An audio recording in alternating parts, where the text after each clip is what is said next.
Hello everyone, welcome back to my YouTube channel. I hope you guys are doing fine. আজকে কোথাও ঘুরতে যাব না, আজকে বেসিক্যালি একটা বাইকের টেস্ট রাইড রিভিউ করার ট্রাই করব। And there you can see that bike. Yes, it's Honda X-Blade. So today I will try to give a short ride review of this bike.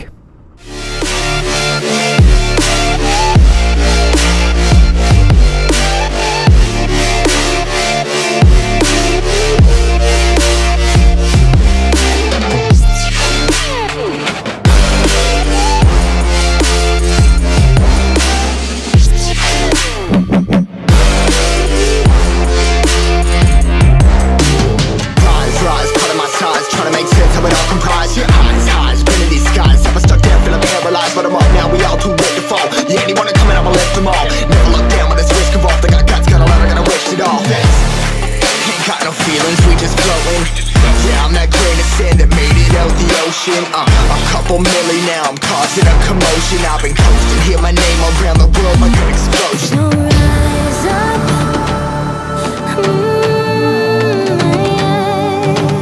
rise up. We are the apocalypse, and a path that keeps us floating. As we fly above the stars, the hype won't scare us falling. So rise up. I'm too great to be landed. Rise up. We're too great to be standing. They ain't never gonna stop us, flying by them like choppers. Better tuck those wrists, hold one of my fists, we fire starters. Let's go. One out of a million will reach those heights. Always had a feeling that I won't deny that work. Never could toss. Look at my eyes, I'm on the rise.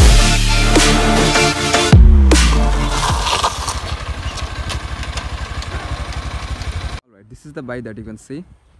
Basically বাইকটা অনেক futuristic and দেখতে অনেক agile. সামনে থেকে বাইকটার হেডলাইটটা অনেকটা RoboCop ফেসের মতো লাগে অ্যান্ড যেটা এই সময়ের জন্য অনেক বেশি futuristic.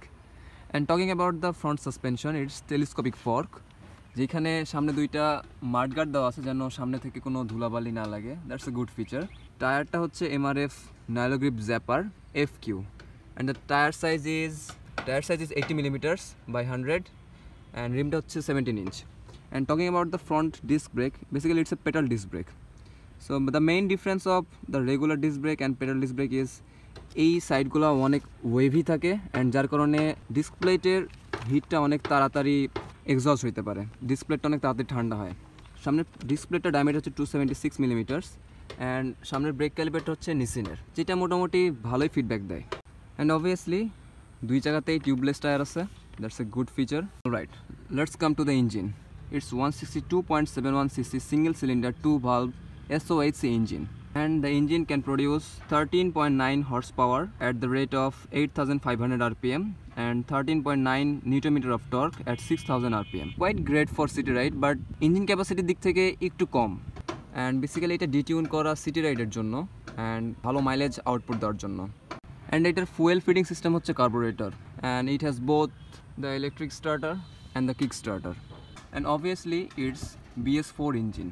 Talking about the rear side, পিছনে এটা মনোশক সাসপেনশন আছে which is adjustable. পিছনের টায়ারটা হচ্ছে MRF এর and টায়ার সাইজ হচ্ছে 130 mm by 70 and the rim size is 17 as well. So basically সামনের চাকা তুলনায় পিছনের চাকাটা বেশ ওয়াইড আছে, বাট সামনের চাকাটা আরেকটু ওয়াইড দিলে কন্ট্রোলিং এর জন্য একটু বেশি ভালো হতো। And at the back side we can see the tail লাইটটা যথেষ্টই attractive. It's also LED as well and it's a long single seat, যেটাতে পিলিয়ন এবং রাইডার দুজনই মোটামুটি কমফোর্টলি বসতে পারে and they have provided grab rails as well. পেছনে they have provided drum brake and যেটা সাইজ হচ্ছে 130 mm which is similar as Hornet.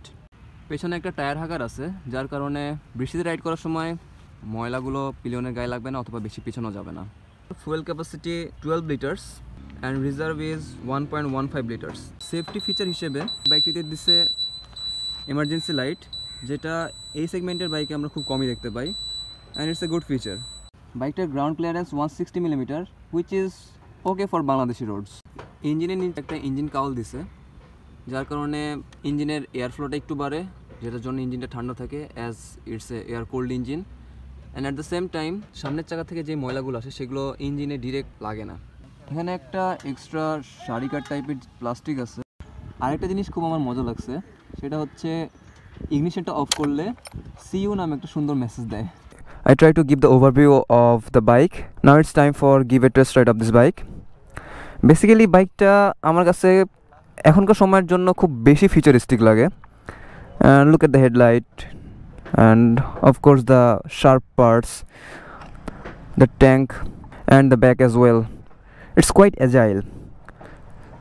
বাইকটা আমার কাছে পার্সোনালি খুব বেশি ফিউচারিস্টিক লাগে। Okay, let's hop on. Okay, first of all বাইকটার সিট হাইটের ব্যাপারে কথা বলি। I am 5'11" and as you can see that I can easily sit on the bike and পাটা একটু বেন্ড হয়ে আছে, so we can say that 5'2'3" যা হাইট যাদের আছে তারাও বেশ কমফোর্টেবল বাইকটা রাইড করতে পারবেন। অ্যান্ড বাইকটার হ্যান্ডেলটা বেশ আপরাইট, সিটের রাইডের জন্য অনেক বেশি কমফোর্টেবল হবে। Let's start the bike.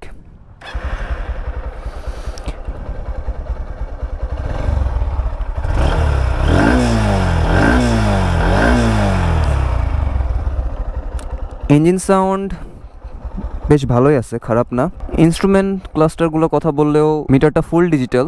এখানে আরপিএম কাউন্টার আছে, এখানে স্পিড মিটার, এখানে গিয়ার ইন্ডিকেটর, এখানে ক্লক, অ্যান্ড এখানে odometer, trip meter as you can see that, and lastly the fuel indicator, and এইখানে turning light indicators, high beam, low beam indicators, neutral indicators. This is the সুইচগুলো বেশ tactile, অনেক clicky, but হর্নটা একটু awkward. Okay, let's start the ride. ক্লাচটা খুব একটা নরম না হলেও নরম আছে, বাট আই হোপ সামনে আস্তে আস্তে বাইকটা চললে আরও নরম হবে। বাইকটা কেবল 1175 কিলোমিটার চলছে, আই মিন ব্রেকিং পিরিয়ড এখনও শেষ হয় নাই। অ্যান্ড অ্যানাদার থিং, বাইকটাতে কোনো ইঞ্জিন কিল সুইচ নেই, which is pretty odd. I guess আমার 10 বছর পুরানো ইয়ামাহা গ্ল্যাডিয়েটরেও ইঞ্জিন কিল সুইচ ছিল, which is 125cc bike. Still being 160cc bike, they should have been given the engine kill switch. Okay, doesn't matter, let's start the ride.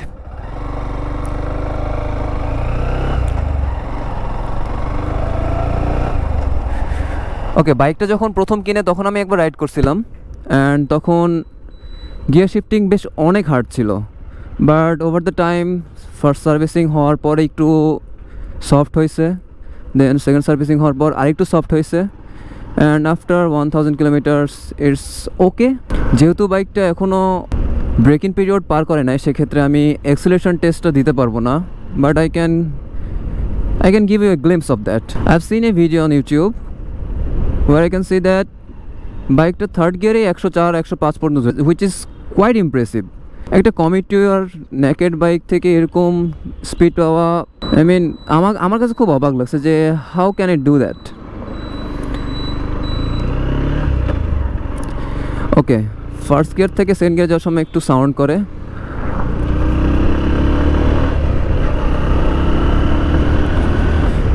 acceleration is quite smooth, linear power. এখানে আরেকটা জিনিস noticeable, যেহেতু আমি নিজে 125cc bike চালাই, সেক্ষেত্রে 160cc bike আমার কাছে একটু পাওয়ারফুল মনে হবে। ওকে, টকিং অ্যাবাউট দ্য হ্যান্ডেলিং, ফ্লিকেবিলিটি ভালোই আছে, খুব একটা খারাপ না। Another X-Blade.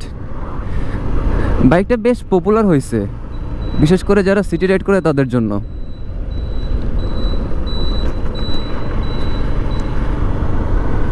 ওকে, সাসপেনশনের ব্যাপারে সামনের suspension is quite okay, but পিছনেরটা একটু হার্ড মনে হচ্ছে।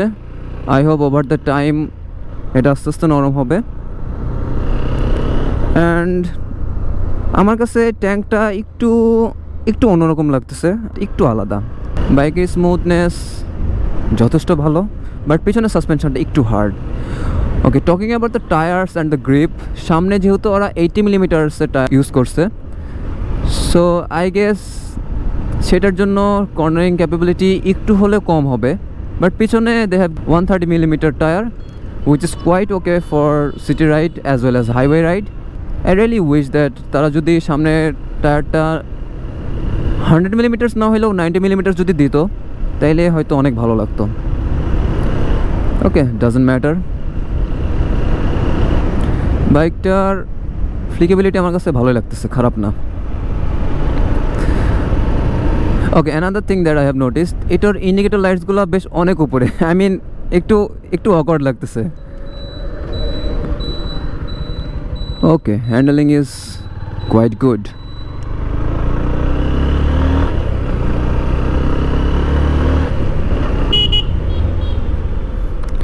Breaking is okay as well.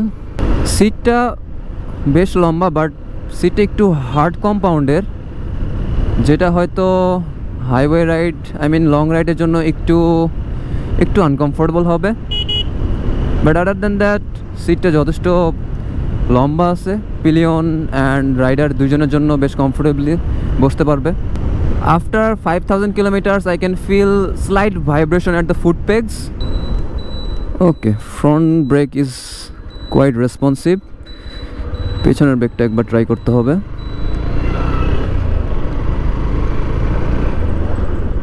না, পেছনের ব্রেক অতটা রেসপন্সিভ না। পেছনের ব্রেকটা স্পিড কমানোর জন্য okay, but not for stopping the bike. বারবারই আমার সামনের দুইটা টার্নিং লাইটের দিকে চোখ পড়তেছে, উইথ প্লেসমেন্টটা একটু অড, একটু উপরের দিকে। আমার বাইকে টার্নিং লাইটগুলো দেখা যায় না, নিচে আছে, যার কারণে হ্যান্ডেলবারে ঢেকে যায়। লুকিং গ্লাসটার ভিজিবিলিটি ভালো আছে, nothing significant, but engine is quite smooth. Low আরপিএমে, ও মাই গড, লো আরপিএমে কোয়াইট স্মুথ, আমার কাছে বেশ ভালো লাগতেছে।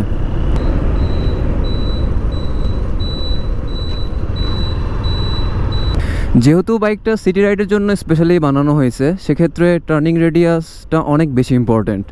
অ্যান্ড বাইকটার হুইল বেস হচ্ছে 1320 মিলিমিটার, অ্যান্ড টার্নিং রেডিয়াসটা কম্পারেটিভলি একটু বেশি, যেটা শহরের মধ্যে ফ্লিকেবিলিটিতে একটু প্রবলেম করবে, খুব বেশি না।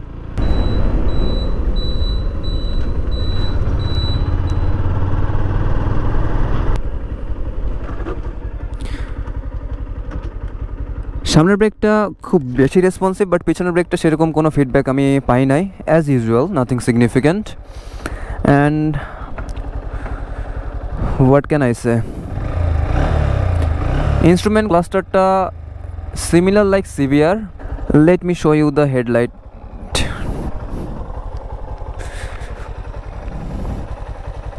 ইটস লাইক কোনো রোবট আপনার দিকে তাকায় আছে। Not bad, not bad.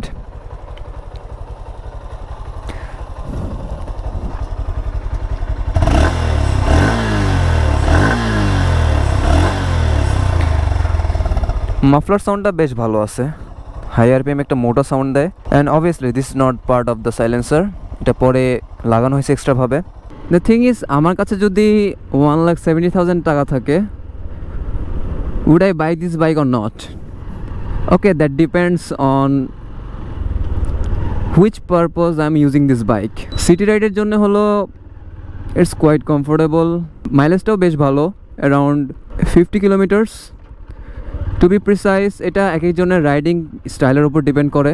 48 or 50 kilometers mileage পাওয়া একটা 160cc বাইক থেকে it's quite impressive, and Honda has done a great job here. Personally, I love this bike because of this smoothness and linearness. বাইকটা দেখতে খুব futuristic হলেও it's a commuters bike. যদিও এটা naked bike একটা, but I love this bike for commuting. That's all for today from my side. And if I have missed something, please let me know in the comment box. I will try to overcome in my subsequent reviews. I try to give a nice overview of this bike and the things that I have noticed while riding this bike. So hopefully you will like this video, and still you have not subscribed my channel, please do subscribe, and hopefully inshallah next video te dekha hobe. Till then, goodbye.